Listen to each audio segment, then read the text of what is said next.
সালেহা আপনি লিখেছেন গর্ভাবস্থায় চেয়ারে বসে নামাজ আদায় করা যাবে কিনা।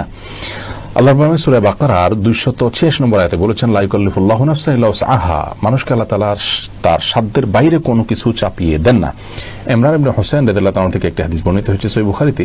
তিনি একবার নবী সাল্লাল্লাহু আলাইহি ওয়াসাল্লামের কাছে বলেছেন, ইয়া রাসূলুল্লাহ, আমি এমন একটা রোগে আক্রান্ত যে রোগটা আপনার আমরা যেটাকে একশিরা বা যেটাকে আপনার পাইলস বা এই জাতীয় অ্যানাল ফিসার জাতীয় রোগ বলতে পারি, এরকম একটা রোগের কথা তিনি বললেন।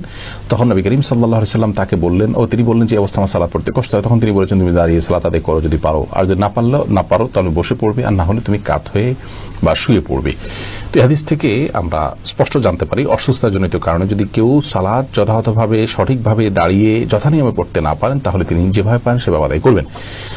গর্ভাবস্থায় অনেক মেয়েরা খুব বেশি দুর্বল হয়ে পড়েন, শরীর ভার হয়ে পড়ে। এই অবস্থায় রুকু সিজদা উঠা বসা করাটা বিশেষ করে লাস্ট স্টেজে এসে অনেক সময় কঠিন হয়ে যায় এবং শরীরের যে ভারসাম্য আছে ধরে রাখতে পারেন না এবং পড়ে গিয়ে ক্ষতিগ্রস্ত হওয়া এবং গর্ভস্থ সন্তান ক্ষতিগ্রস্ত হওয়ার আশঙ্কা থাকে।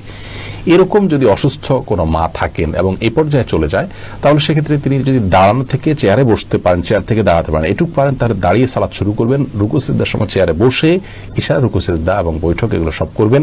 আবার পরবর্তী রাকাতের জন্য তিনি দাঁড়িয়ে যাবেন যদি এটা তিনি করতে পারেন। আর যদি এটুকু কাজও তার জন্য রিস্কি হয় বা কষ্টকর হয় বা দুঃসাধ্য হয়, তাহলে সেক্ষেত্রে তিনি চেয়ারে বসেই সালাতের শুরু থেকে শেষ পর্যন্ত সালাত আদায় করতে পারবেন। আর যদি এরকম সমস্যা না থাকে, নিছক আরামায়েশের জন্য, নিছক তথাকথিত আপনার ভয় বা রিস্ক, যে রিস্কটা আসলে ওরকম জোরালো কোনো রিস্ক না, এরকম মনে করে তিনি চেয়ারে বসে সালাত আদায় করেন, তাহলে কিন্তু সালাত হবে না।